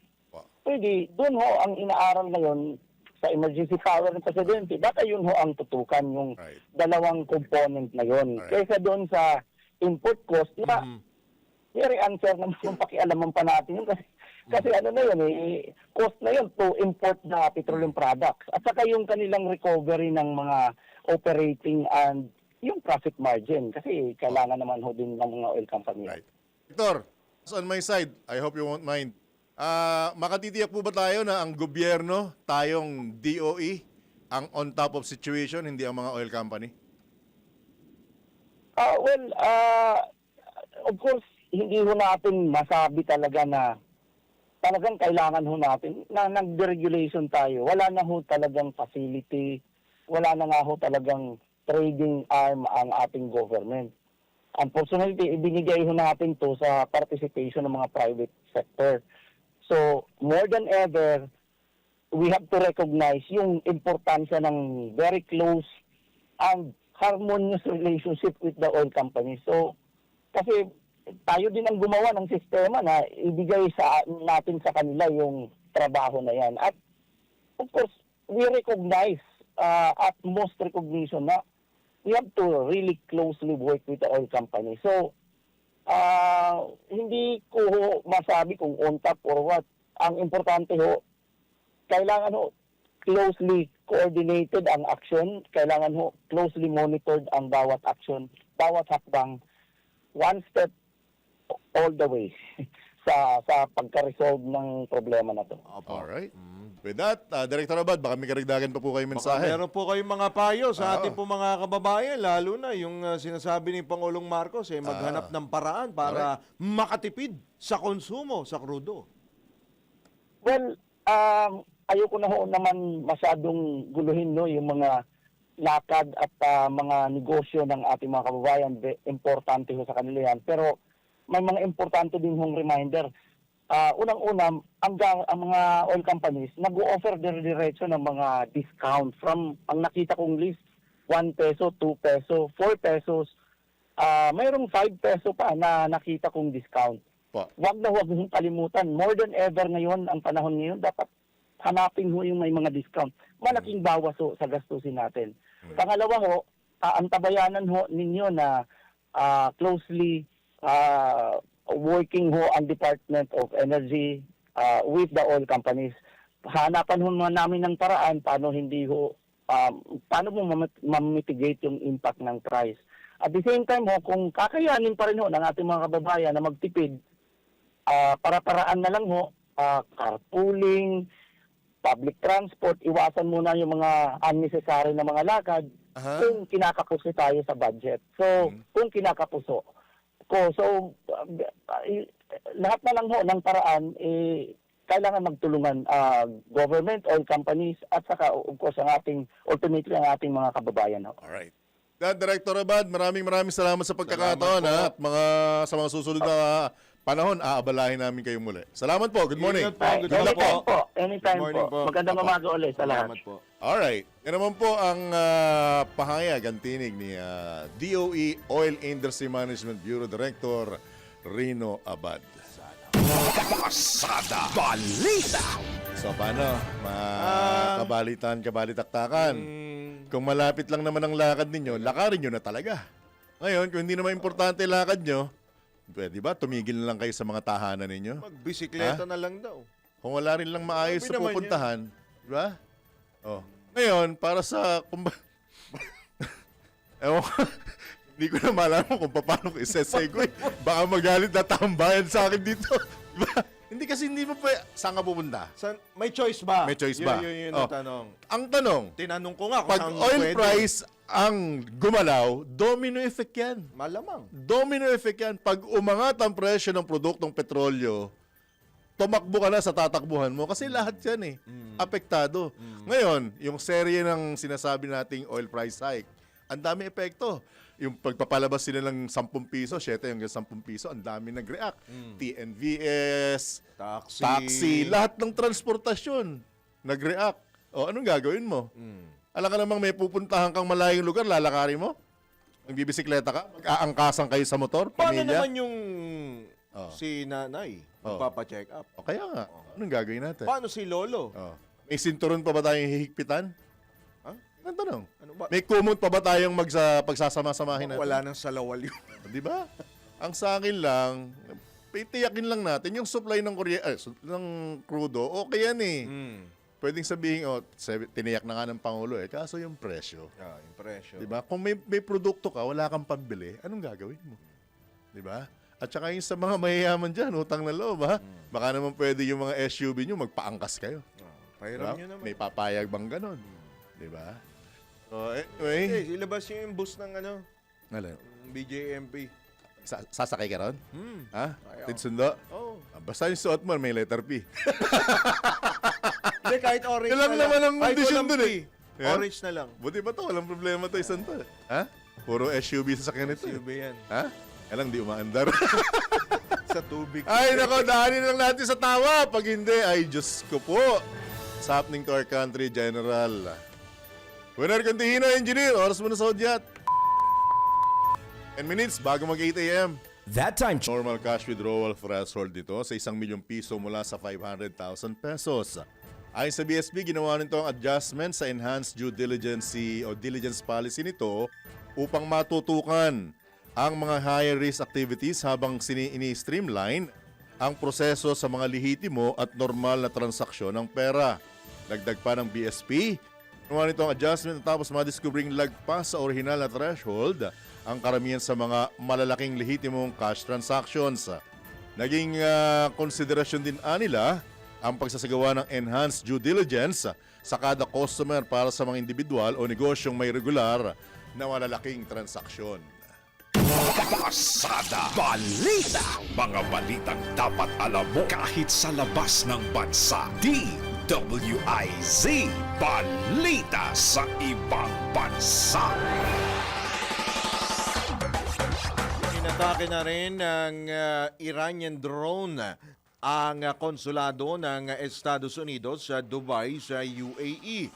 Ayon kay U.S. Secretary of State Marco Rubio, wala namang nasaktan sa mga kawani ng konsulado makaraang sa parking lot.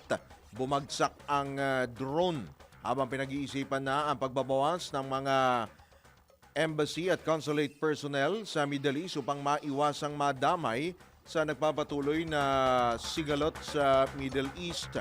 Ilang beses nang tinamaan ng mga Iranian drone ang Dubai, kabilang na ang Burj Al Arab Hotel. Samantala, kinumpirma naman ng UAE government na umabot na sa mahigit 1,000 drone at missiles mula Iran ang tumama sa kanilang bansa. Pero iginiit na hindi ito bahagi ng koalisyon ng Amerika at Israel sa digmaan kontra Iran. Pasada Balita. Sa mundo ng palakasan, ang latest malalaman sa DWIZ Sports News. Kay detalye mo, Anjo Riñon. Naging usap-usapan ang hindi pagkanta ng Iranian women's football team ng pambansang awit ng Iran sa laro nito kontra South Korea sa nagpapatuloy na AFC Women's Asian Cup sa Australia Lunes ng gabi. Ito ay sa gitna ng nagpapatuloy na sigalot sa pagitan ng Israel, Estados Unidos at Iran na ikinamatay ni Iranian Supreme Leader Ayatollah Ali Khamenei at iba pang pinuno ng Islamic Republic. Ayon kay Iranian-Australian immigrant Kimia Minu, kitang-kita ang ngiti sa mukha ng mga Iranian players at hindi rin umawit ang coach ng pambansang koponan. Bagamat natalo ang Iran kontra South Korea sa score na 3-0, tila masayaan niya ang mga Iranian players sa tahimik nitong protesta, lalo na dahil sa nangyaring pang-uusig sa mga mamamayan ng Iran bago nangyari ang airstrike ng Israel at Amerika sa Islamic regime. At yan ang balitang pampalakasan sa araw na ito. Para sa impilang may todong lakas, DWIZ. Ako po si Anjo Riñon, nagbabalita ng tama, naglilingkod ng tama. Pasada Balita. Balitang pangkalusugan. Oh, nakapag-almusal na ho ba kayo? Ikaw? Ikaw ba naman gaganahan kang kumain sa balitang yun? Siguro, ewan ko lang kung si Winner, kung ano ba inalmusal ito. Ito, kahit anong mangyari Naisubo dyan. mo na ba yung itlog mo, Winner? Kahit anong mangyari dyan, hindi mo mapipigilan yan. Ha? Lumiit daw yung itlog niya. Lumiit? Lumiit. Yung maliit na itlog na lang kasi binibili. Pugo. Okay, Parang sa pugo. Pugo ba yun? Kala ko itlog ng butiki eh. Kung nakapag-almusal na ho kayo, may mahalaga, importante po yung pag-almusal. Batay sa mga eksperto, ang almusal o breakfast, ang pinakamahalagang meal sa isang araw. Siyang tunay naman. Ang pagkain po ng almusal ay nagsisilbing, kakasabi mo pa lang, ang pagkain ng almusal ay nagsisilbing gasolina sa ating katawan at utak upang maging masigla at maging mabuti ang metabolismo. Ang taong hindi kumakain ng BF, breakfast ay maaaring makaranas ng pagkahilo, walang gana, nagiging irritable at pag nawawala ang focus sa mga gawain. Kaya't paalala po ng mga eksperto, ng mga nutritionist sa atin, simulan ang umaga ng may laman ng tiyan para sa masiglang pamumuhay. Pasada Balita. Ito na ang latest, bagong-bago, fresh na fresh. DWIZ Showbiz News. Tingnan natin ang showbiz update mula kay Bini Bigote nga to. Para sa aking balitang showbiz, handa na ang P-Pop Kings na SB19 para sa release ng kanilang bagong album na Wakas at Simula. Sa caption ng kanilang teaser, makikitang universe ang inspirasyon ng grupo sa nasabing album habang iniuugnay naman ng kanilang fans ang caption sa Planetary Parade na naganap nitong weekend. Sa last part ng teaser, makikita ang isang semicolon kung saan binigyan ng iba't ibang meaning ng netizens kalakip ang kanilang suporta sa grupo. Ayon sa SB19, mapapakinggan na sa March 27 ang Wakas at Simula album bago matapos ang kanilang concert na gaganapin sa April 18. Matatanda ang inilabas din na SB19 ang Simula at Wakas kick-off concert album noong Enero habang ang latest viral single naman na Visa nitong nakaraang buwan na mayroon ng 2 milyong views sa streaming platforms. At iyan aking balitang showbiz para sa may todong lakas, DWIZ. Ako si Anton, nagbabalita ng tama, naglilingkod ng tama.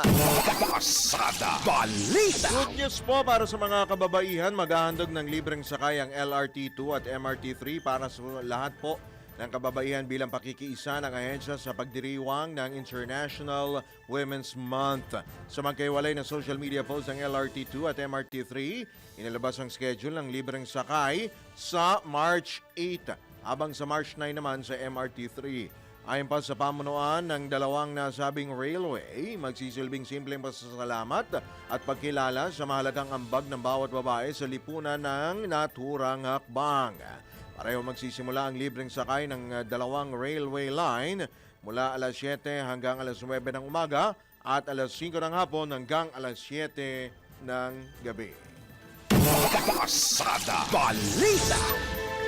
Sa inyo, ano bang araw ngayon? Nakalimutan ko tuloy. Miyerkules. Nakita ko si Kuya. Baklaran Day. Wednesday edition. Baklaran Day. Baklaran Day. Magdasal tayo ng taimtim, ha? Para sa ating tama. bansa. Wednesday edition pa lamang ng inyong nag-iisang pasada balita. Dito lamang yan sa DWIZ. Nagbabalita ng tama. Naglilingkod ng tama. Kami po ang inyong naging kabalitaan at kabalitaktakan, Johnny Bañez. At Drew Nasino. Ang tawayanan po ang susunod na palatuntunang karambola. Huwag po natin kalimutan, ha? Tulungan natin ang ating pamahalaan. Ha? Ingat po kayo, Para sa ha? ikaunlad ng bayan. Bisikleta at paglalakad ang kailangan. Ehersisyo. Oras sa dia! Eksakto yung punto, alas 8 na ng morning! Happy weekend! Ingat! Woo! Ang mga balita, dudublihin ang